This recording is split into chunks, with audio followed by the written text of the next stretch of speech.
Assalamualaikum warahmatullahi wabarakatuh. Kami dari kelompok 4 akan menjelaskan tugas UAS, yaitu pengelolaan data terdistribusi dengan judul perancangan sistem basis data perpustakaan.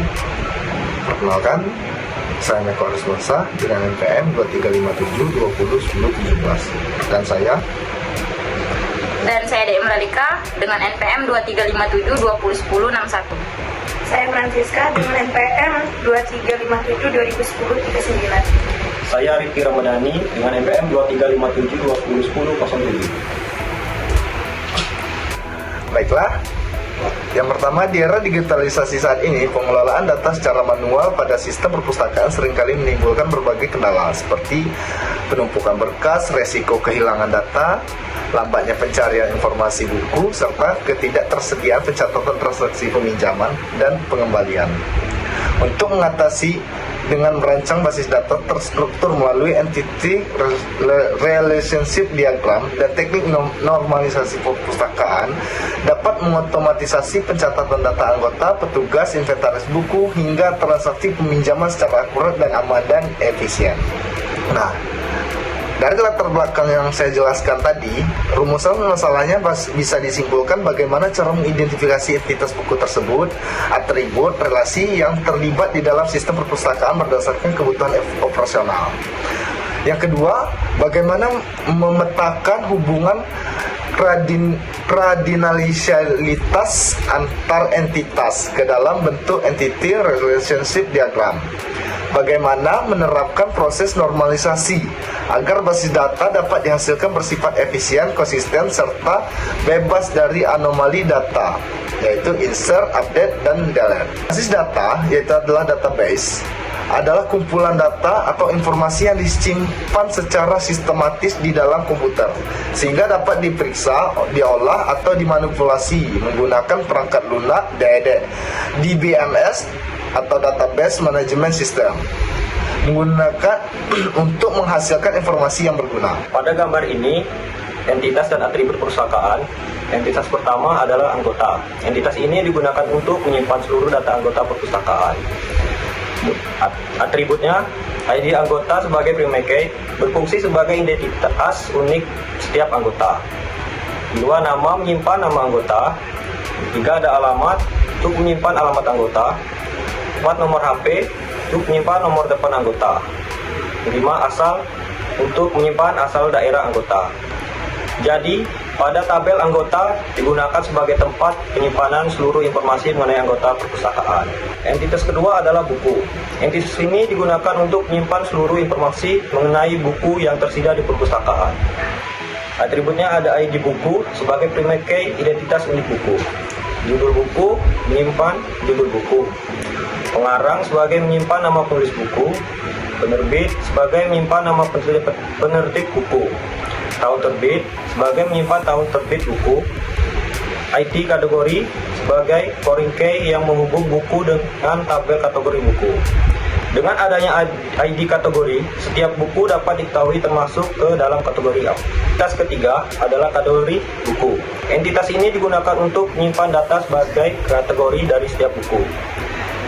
Atributnya ada ID kategori sebagai primary key. Yang kedua, nama kategori sebagai nama kategori buku, misalnya teknologi atau jaringan.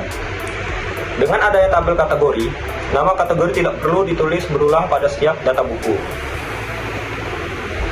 Dan selanjutnya adalah entitas petugas. Entitas ini menyimpan informasi petugas yang melayani proses penjualan buku. Atributnya pertama, ID petugas sebagai primary key. Nama petugas sebagai nama petugas, shift sebagai jadwal kerja petugas, misalnya pagi atau siang. Tabel petugas digunakan untuk mengetahui siapa yang memproses setiap transaksi peminjaman. Dan untuk entitas terakhir adalah transaksi pinjam. Entitas ini merupakan tabel utama yang menyimpan seluruh aktivitas peminjaman buku. Atribut ID yang pertama itu ada ID transaksi sebagai primary key, identitas unik transaksi. Kedua, ID anggota, foreign key yang menghubungkan transaksi dengan anggota.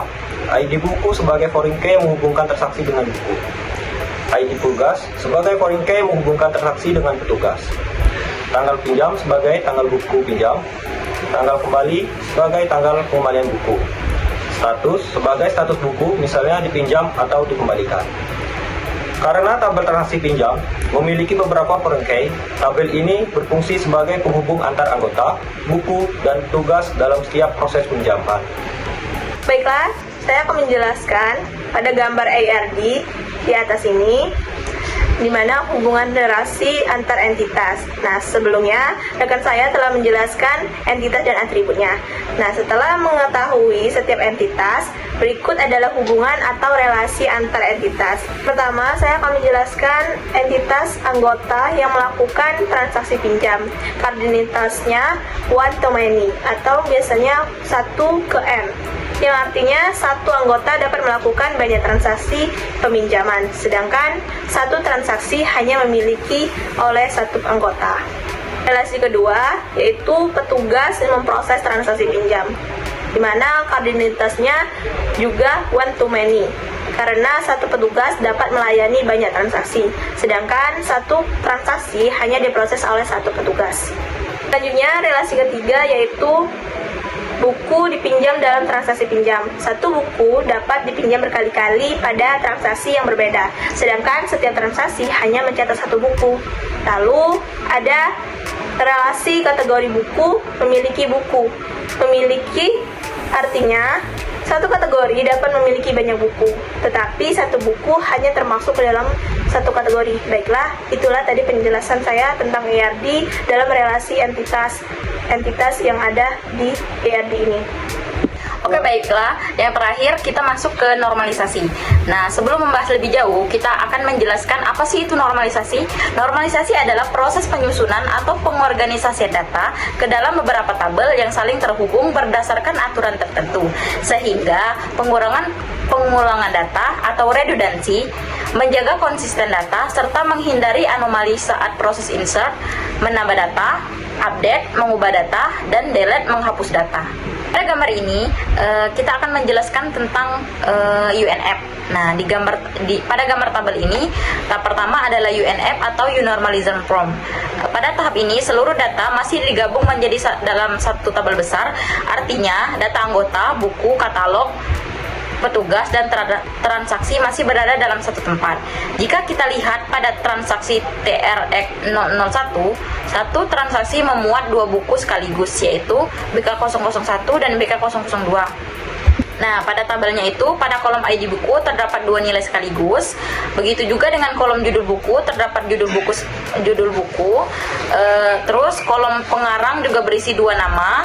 Terus kolom tahun terbit juga berisi dua nilai. Padahal dalam database yang baik, setiap kolom seharusnya memiliki satu nilai saja. Selain itu, data anggota seperti nama dan alamat juga ditulis berulang setiap kali melakukan transaksi. Hal ini menyebabkan redundansi atau pengulangan data. Jadi, dapat disimpulkan bahwa pada UNF masih terdapat data yang berulang dan satu kolom masih memiliki lebih dari satu nilai. Terus pada tabel yang kedua yaitu first normal form, karena pada UNF masih terdapat lebih dari satu nilai dalam satu kolom, maka langkah berikutnya adalah mengubah data menjadi 1NF atau first normal form. Tujuan 1NF adalah agar setiap kolom hanya memiliki satu nilai atau disebut dengan bersifat atomik. Jika dibandingkan dengan UNF, transaksi yang sebelumnya berisi dua buku sekarang dipisah menjadi dua baris. Baris pertama hanya berisi BK001, sedangkan baris kedua hanya berisi BK002. Sekarang tiap kolom hanya memiliki satu nilai sehingga sudah memiliki aturan 1NF. Namun jika diperhatikan, nama anggota, alamat petugas, dan lain-lainnya masih muncul berulang. Artinya meskipun data sudah atomik, masih terjadi pengulangan data, sehingga perlu dilakukan normalisasi ke tahap berikutnya. Nah, setelah data menjadi atomik pada 1NF, langkah berikutnya adalah 2NF atau Square Normal Form. Pada tahap ini, data mulai dipisah berdasarkan entitasnya agar tidak terjadi pengulangan data. Sekarang saya akan menjelaskan masing-masing tabel yang terbentuk. Yang pertama adalah tabel anggota. Tabel ini digunakan untuk menyimpan seluruh informasi mengenai anggota perpustakaan. Di dalamnya terdapat ID anggota sebagai primary key dan berfungsi sebagai entitas unik setiap anggota. Selain itu, terdapat atribut nama, alamat, nomor HP, dan asal. Dengan demikian, ke tabel ini, data anggota cukup disimpan dalam satu kali, tidak perlu ditulis kembali di setiap transaksi. Selanjutnya, pada tabel buku, tabel ini menyimpan seluruh informasi mengenai buku. Atributnya terdiri dari ID buku, judul buku, pengarang, penerbit, tahun terbit, dan ID kategori. Jadi setiap buku hanya disimpan satu kali dan dapat digunakan pada banyak transaksi. Berikutnya ada tabel kategori buku. Tabel ini menyimpan data kategori buku, isinya hanya ID kategori dan nama kategori. Tujuannya agar nama kategori tidak ditulis berulang pada setiap buku.